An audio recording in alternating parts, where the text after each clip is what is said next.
Sarah explained, the day before yesterday, Sarah was explaining on the best kind of sati. That best kind of sati means it is not a superficial kind of awareness. It is not just an ordinary awareness. This awareness or observation should be extremely or excessively observing onto the object. So this extremely or excessively observing on the object, Sarah explained, it was shown in the word of patthana. Pa means it is to the objective field. To the objective field, your mind fixed on it or close on it. And thana is you have firm fixation on that object. So when you are fixed, you are noting mind, noting on the object or objective field in a firm manner, or because of its continuity of awareness, should say as it is sustained. Sustained means because of the continuity of observation or awareness is present, that's why we have to say it as sustained. So whenever our mind focuses onto the object, then our mind peers on it and firmly hold on it.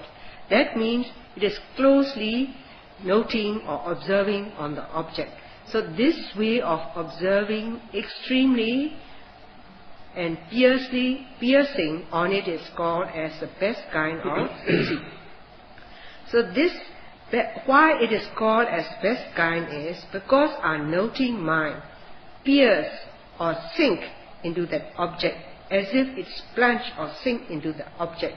So for example, like if we are noting the rising phenomenon and the noting mind, as if the noting mind sink into the rising phenomenon. Likewise to the falling phenomenon, if our mind fix and observe on the falling phenomenon, it sticks together and piercing and knowing the nature of this falling phenomenon. So in that way, that awareness of piercing or immersing into that object continuously is called the best kind of awareness or having the best kind of sati. So this way of awareness or excessively sustained on the object it should be continuity. So this kind of sati is an extremely or excessively best kind of sati. So to that extent, Sarah have explained the other day, and Sarah will continue on this topic. So Sarah is explaining on sabhava lakkhana, that is the characteristic of sati. So this characteristic of sati is apilapana lakkhana. This characteristic, it says in an indirect form as most of the Western people used to say. So that means it is not warbling or it is not superficial. So if it is not superficial, then direct meaning is it is sinking or drowning into the object. So whenever one observes with the noting mind onto the object, it peers into the object and as if it is sink into the object or immersed into that object. So this way of sinking into the object is you cannot gain by noting through once or twice. We have to practice many times. Through several times we have to note time and again, note and note and note. Only then we are able to observe with this characteristic of sinking into the object or piercing into the object. So Sarah reminds to the yogi that in the beginning, of course, the beginner's mind cannot pierce into the object or plunge into the object. But if we are able to carry on with our walks in the line of practice, when the time due come, we are able to pierce and note on the object. So to have these qualities is, before we take up the meditational practice, we need to have two mental powers. These two mental powers mean, first kind is, we must understand the benefits. By understanding the benefits, we must accept it, we must have faith or believe it. So as there are 7 kinds of benefits, Sayadaw has explained touch on the first point, and even the first point is already good enough for the meditators. This is to extinguish the defilements in oneself, or to extinguish the inner fire which is within ourselves. So if we can extinguish all these inner fires within ourselves, then that is the surest benefit one would achieve while you are practicing. So this is the main point we need to understand. To accept these benefits and the deep nature of this Dhamma, first of all, we must learn. That is, to come to understand this Satipatthana Dhamma, we must listen.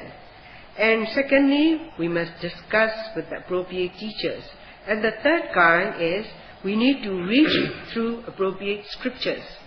When we are to listen mean, by listening superficially, it cannot go down into your heart. So that's why it is very important to listen carefully till it reaches to your heart. Likewise, when you are reading, to read deeply and carefully. It is not like just superficial reading as a newspaper.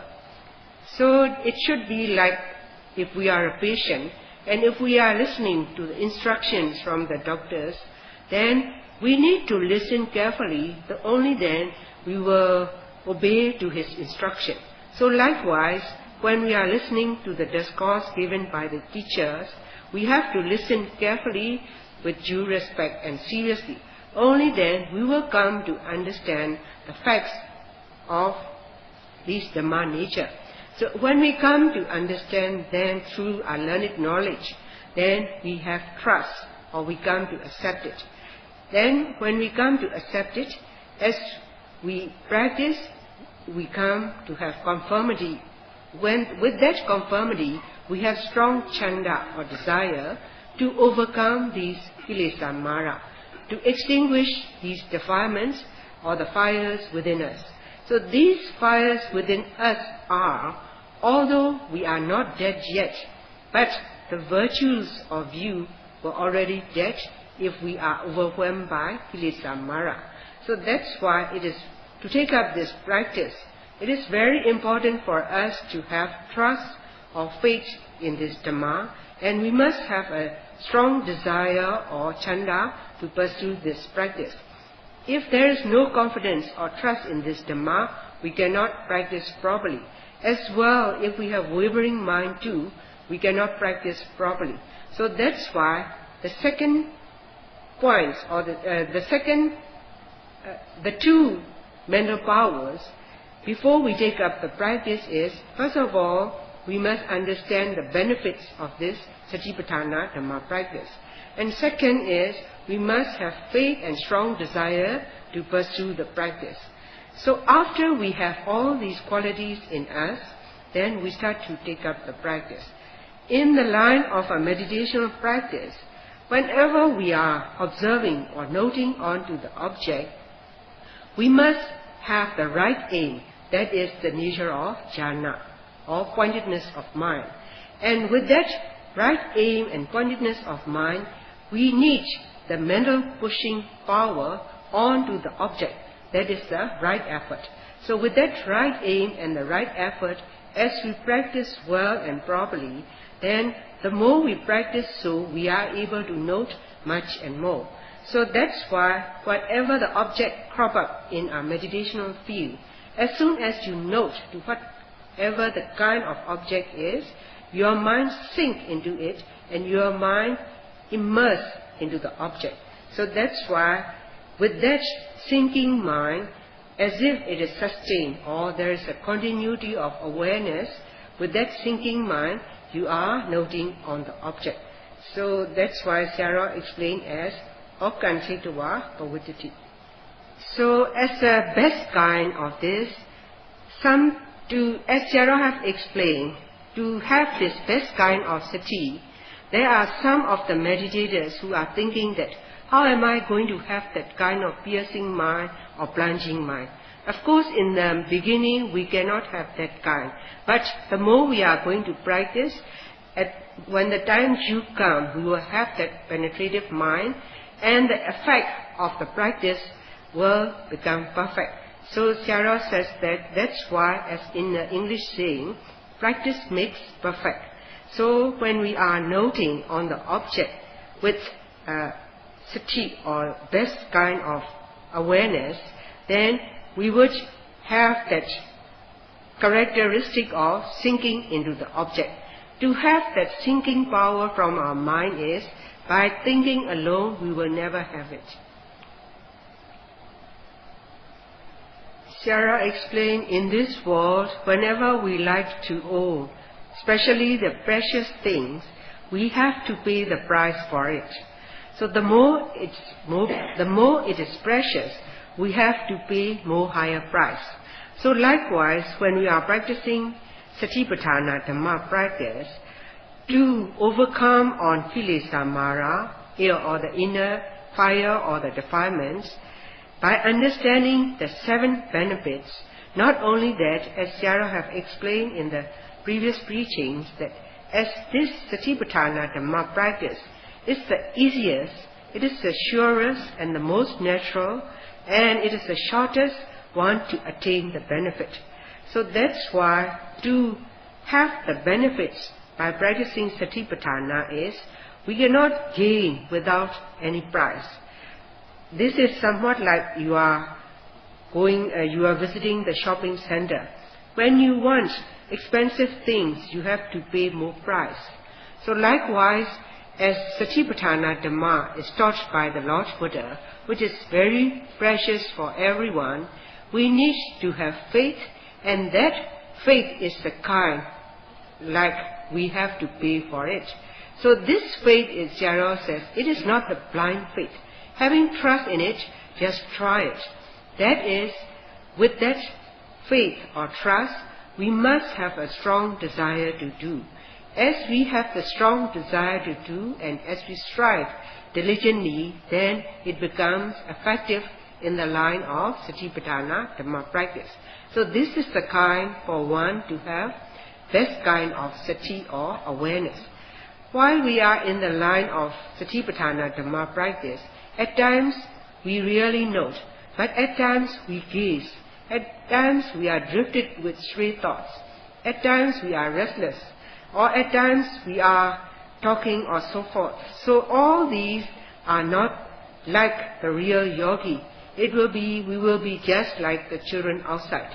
So as a real yogi, we must pay very much attention to these meditational or objective fields, so much so that whenever we are noting, from sitting to standing, standing to walking, or even when we are blinking our eyelids, or bending ourselves, or going back and forth, or standing, etc., to each and every posture, to each and every action, we need to follow and note or observe to all the present occurrences. So that means, to all the present occurrences, we must trail off with our noting mind, so much so that we won't lose the objective field. We mustn't lose the view of all these meditational objects. So in that way, don't let loose of this meditational object. We must follow it and trail it continuously. So if we cannot note it in that manner, at times our objective field disappear because we cannot observe it. So that means we are having gaps in our mind. If we have gaps in our mind, then that is the time the stamina of our noting mind is weakened or lethargic. So if it is weakened, then the mental powers which we have already accumulated is lessened. So if the mental powers are lessened, then we thought that, oh, there's nothing distinguished, I cannot proceed anymore, and so forth. So in that way, you will feel unidentified to these meditational objects. So that's why not to have this kind of attitude.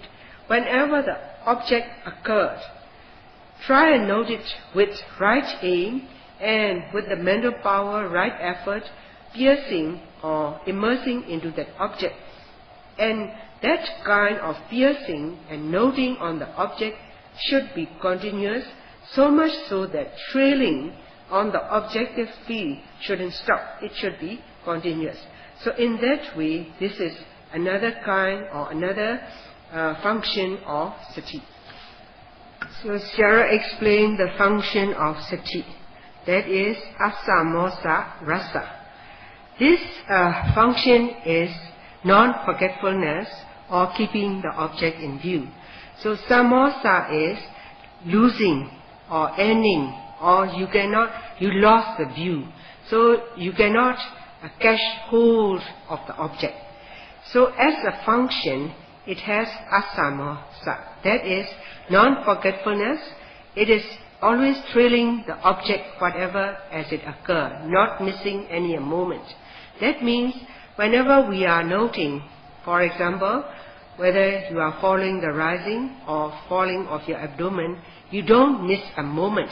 You are trailing these objects moment to moment and always viewing on them continuously.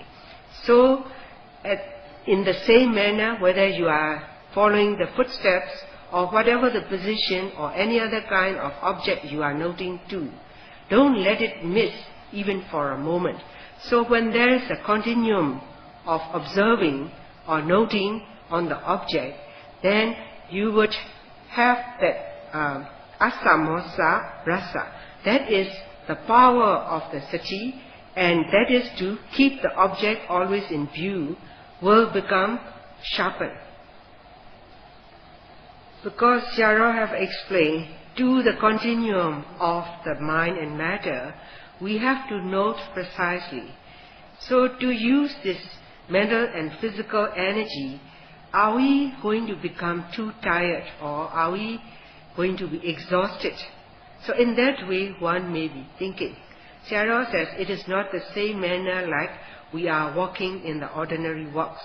Even in the ordinary walks, if we become tired, then if we rest for a while, we become energetic again.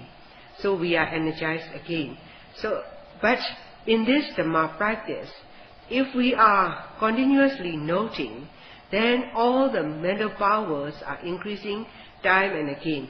But if there are gaps or not energizing our mental powers with continuous noting, then there will be decline in our mental powers as well to the physical. So that's why it is very important to sustain our mental powers that have already accumulated. We needed to note on to the object with right aim, with precise noting, and with right effort. And that way of noting should be continuous. It should be so continuous like this power should go round like in a circular motion. Shara explained it is very similar to the nature of charging in the battery in a car. So in the battery in a car, when you started the engine, through the wires as well the other parts of the engine, then the battery is charged up. So the battery charge is not going down because it is circulating through the wires and the energy are charging into the battery. Sometimes if the car is not used for 1 or 2 days, then because of lack of energy in the battery, then the battery run out. So likewise, in our meditation practice too, if we are stopping, or if we are gazing, or if we have gaps, or if we have forgotten to note, then the mental charging powers are in decline or sliding back. Only when the noting is actively and continuously note with the right aim and right effort, then we are charging into our mental force, like you are circulating the energy into your mind, which is very similar to putting in the engine charge. So without fail, even for a second, if we are able to note, then our energy in our mental powers become energized or uplifted. But if not, if we are not noting properly at times, or our noting are superficial or so, then the the powers in ourselves become slackened or drawn back. Only when one is able to note continuously, as explained, with the right aim and right effort, or charging into our mind, then we would be able to understand the nature. But for the meditators who are not continuous in the noting, for example, like they are walking, in the walking, they are not mindful. They will walk like ordinary person, or sometimes gazing or thinking or talking. That is the time, in the line of the stamina of Satipatthana Dhamma practice is slackening. So that means they have no firm and cling to the sati in oneself. If there is no firm power or strong power in sati or mindfulness in us, Sayadaw says he cannot give guarantee to these kind of meditators. This is the kind of practice one has to pursue and practice. Only through your own practice you will gain the knowledge. So Sayadaw says, if you do not have these mental powers energizing oneself in a circular motion, then you cannot accumulate a training of concentration and wisdom. The teachers cannot do anything, but we ourselves has to strive. So to all the objective field, whenever our mind or sati focus on it, then it looks like it is confronting or staying in face to face with it. So if you are standing face to face with another, then it has to say that it is directly facing. Now our noting mind is directly facing on to the object. It is how directly it is facing means, as soon as the object crop up, our noting mind is concurrently observing on it. So this is called as directly facing to each other. So likewise, when we are following our footsteps or any other object, the object in view is like stepping or placing down or whatever the object is. To the object, our noting mind is directly facing on it, and that is this is called Visaya. A beam of bhava is confronting. The second word, bhava, is confronting. How it is confronting means, our object, whenever the object occurs, our mind is looking into the object or observing into the object as if they are in face to face. So this is one kind of manifestation. Whenever our noting mind is concurrently observing on the object with a mindfulness or the power of sati, act as an guardianship. How it acts as a guardianship is, whenever the object occurred, we note it mindfully with strong mindfulness or steadfast mindfulness. Because of the steadfast mindfulness is observing on the object, it becomes as a guard. So whenever a nature with the guard, then it cannot be disturbed by others. So that's why it has a quality of arekha. Arekha means it is a guard. Whenever a condition is guarded, then outside any other harming nature cannot harm or destroy into that guardianship. So it will obstruct or it will stop all the harming from others or from outside. So that's why it has called avarana. It obstructs the enemies or to all the disturbances. It obstructs the disturbances means it obstructs the impurities. So when there are no impurities, or when that means the enemies are absent, then we are protected. To have that kind of protection means we need to note continuously time and again. So if our noting is continuous, then with that continuum of noting, never give the chance for the impurities to seep into the line of your meditation. So while in that continuum of noting, your mind is guarded or protected, so much so that your mind is freed from the impurities. For example, while noting so, as described, there is no chance for greed to seep in. There is no craving from the sensual object, from seeing, hearing, etc. So likewise, as our mind is guarded with steadfast mindfulness continuously, there is no chance for anger or aversion to develop. Likewise, all the other impurities of mind too, they have no chance to seep or creep into the mind of your steadfast mindfulness. So in that way, your mind is safely or protected.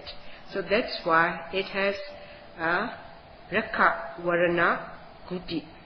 It has the virtue of protection. So when one's mind is freed from all, guarded or protected from all the burns and all the fires, then all the anxiety and burnt nature are freed. So our mind is at peace, or we are in a bliss. So for that time we have vimukti, that is liberation. So because of liberated from the impurities, you have santi. Santi means that is peace. That moment to moment, if we have that peace, then momentary peacefulness is attained in one. So these are the manifestation of mindfulness or sati.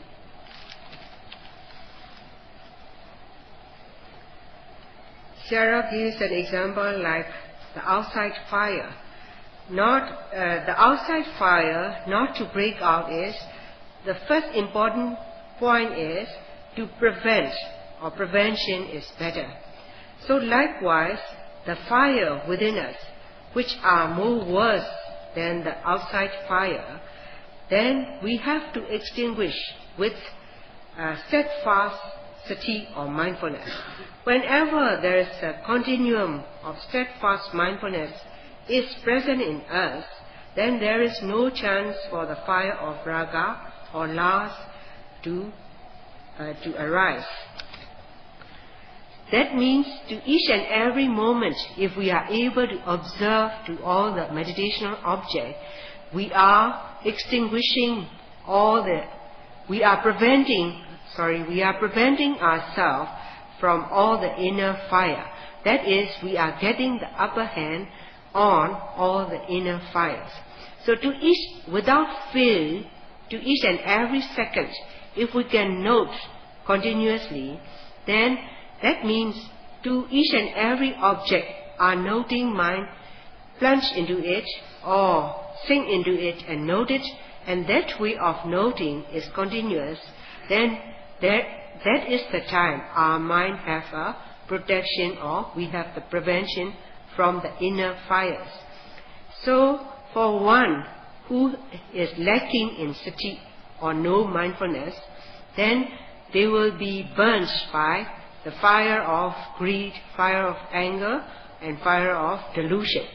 But contrary to them, for the meditators who do have a continuous, steadfast mindfulness, if one is able to note from moment to moment, if yogi can note, then one moment you are preventing from the inner fires. If for the 1 minute, then there are 60 moments you prevent yourself from inner fires. Likewise, it goes to 5 minutes, 300 times or 300 moments, and 1 hour is 3,600 moments. You are freeing yourself from inner fires. So in that way, there are numerous hours in a daily practice. There are so many 3,600 moments we are freed from this inner fire. So as a yogi, if we can note it continuously with steadfast mindfulness, this is the way we are getting upper hand or winning on the innermost fire. And if there is any sparks of raga fire, if it arises, then we note it immediately.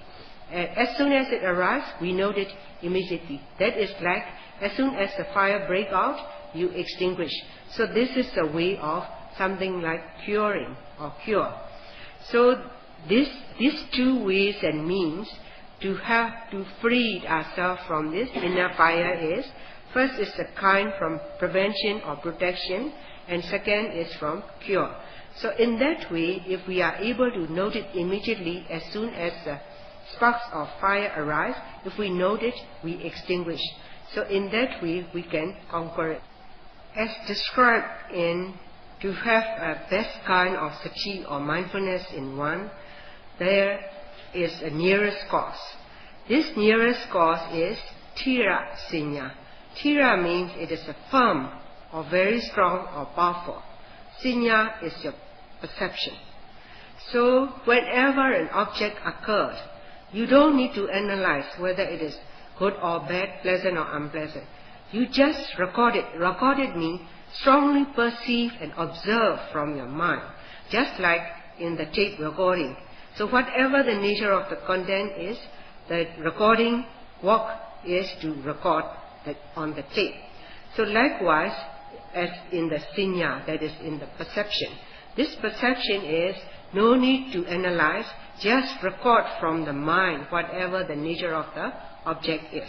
For example, if you are trying to record with the tape recorder, then as long as the sounds are going, as you press the button for recording, then it will be going into that tape. So no need to analyze what is it, good or bad. It doesn't matter. As much as the sounds are in the tape and recorded, you have done the work.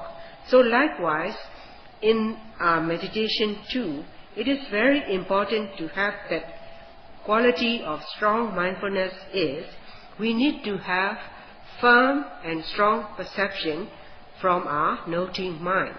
That is, when we are noting, then firm or strong or powerful perception is very essential.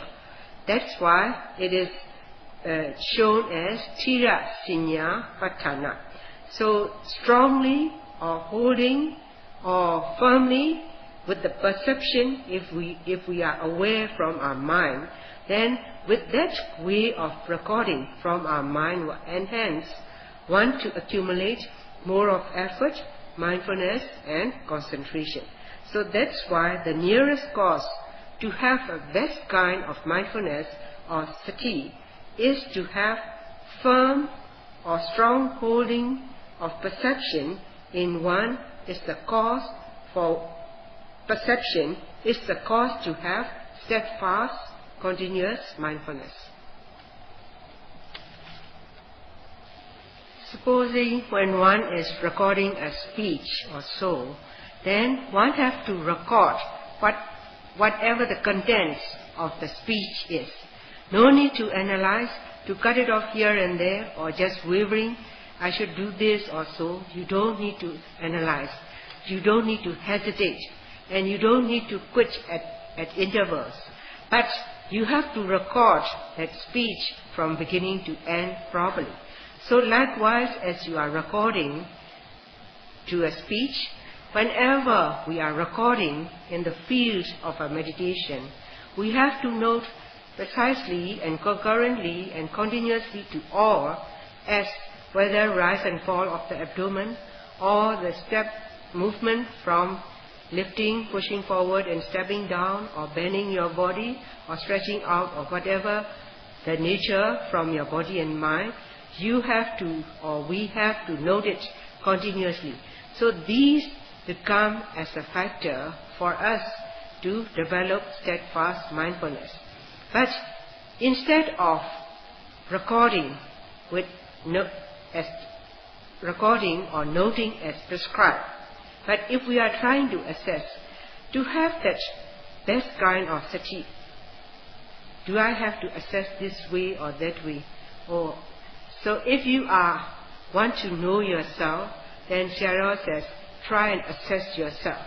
Check up yourself. If you check up yourself, then you should be frank to yourself, or you must be honest to yourself.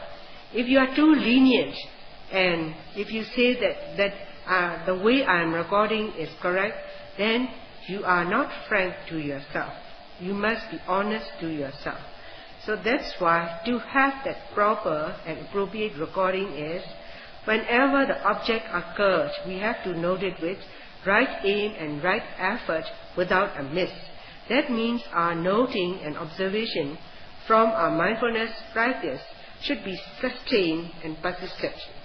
If it is persistent and sustained, then there is no dispersal from our mind, no scattering from our mind. So these become as the walks from samadhi or concentration.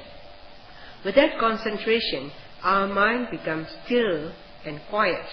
If our mind is still and quiet with no dispersal from other mental components, we are having khanika samadhi. That is a momentary concentration. To accumulate that momentary concentration time after time is to note continuously onto the object with right aim and right effort, connected with the right concentration. To develop this mind power is basically we should have a strong desire to do, and we should have sattha and sandha, that is strong desire to do, and we should have strong faith to practice it. As we have accumulated these two mental powers in us, as we goes on practice, these right effort, right mindfulness and right concentration are arising up, and you have accumulated. Once we have accumulated, then that is the time we have the unique powerful mind with a momentary concentration. So with the effort, this power of effort never accepts defilements. With the mindfulness, it protects our mind from the defile or the impurities. Or with the concentration, the power of the concentration works is it collected or making a collective manner of these mental powers, and these three powers from mind work out as a unique manner. So in that way there is no scattering. So with that observation of mind, our mind is freed from the influencing of defilements or kilesa. But if our mind, mental powers, have weakened or lethargic, then we cannot practice properly to have the best kind of mindfulness practice.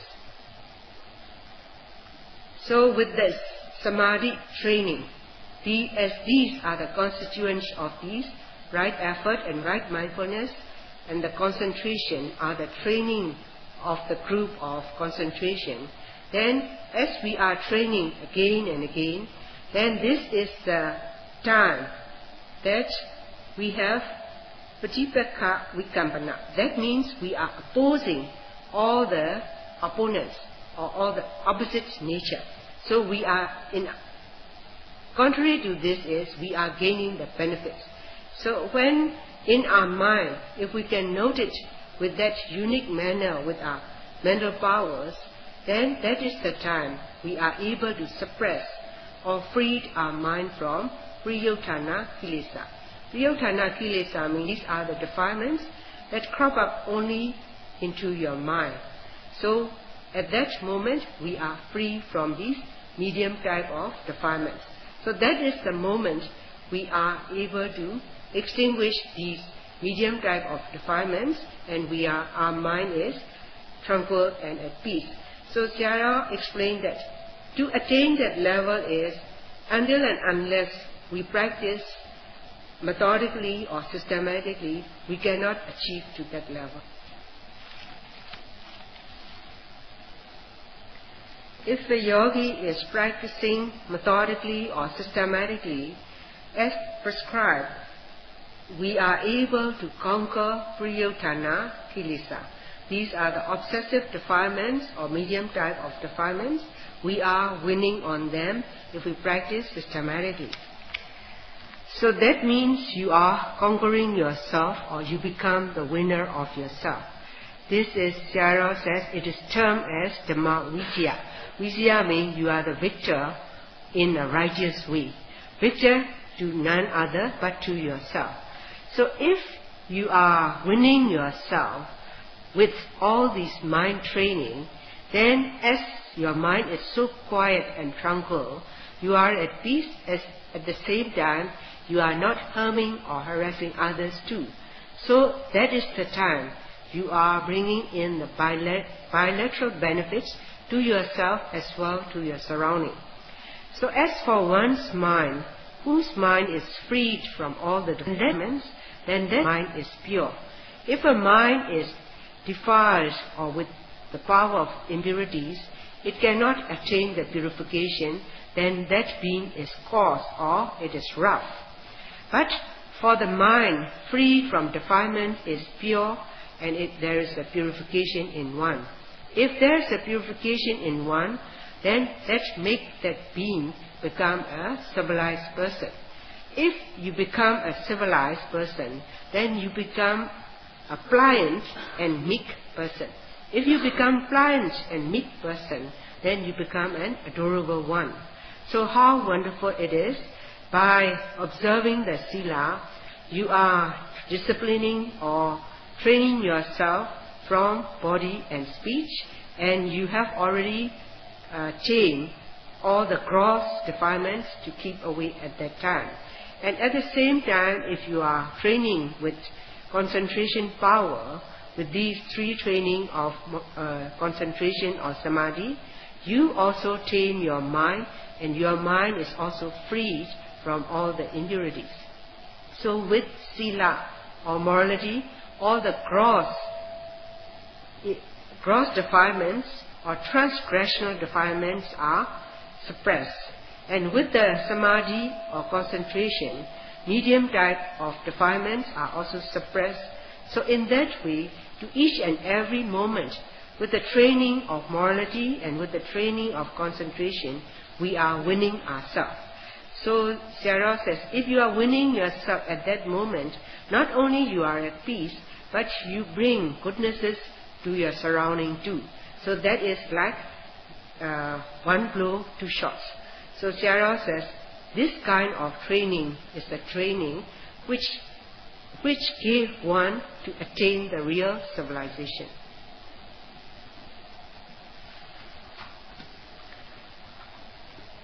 So as explained, the strong, powerful sati, or the steadfast mindfulness, as Sayadaw have also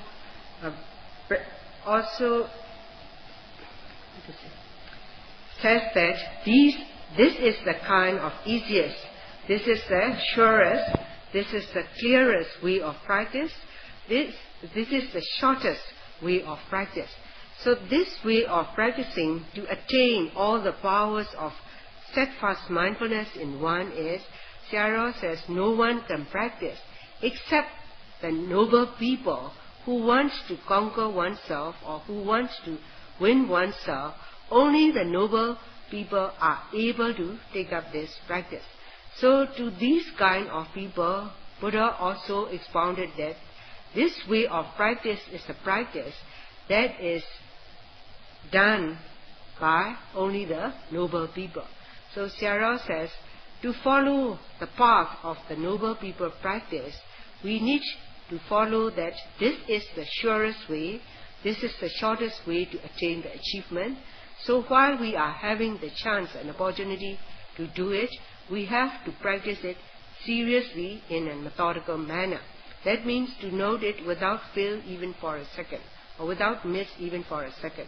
Now, as Sayadaw have come to the conclusion of his talk, Sayadaw encouraged to all the yogis that while you are having a great opportunity, may you all be able to practice seriously to attain the surest and the narrowest and the noble practice.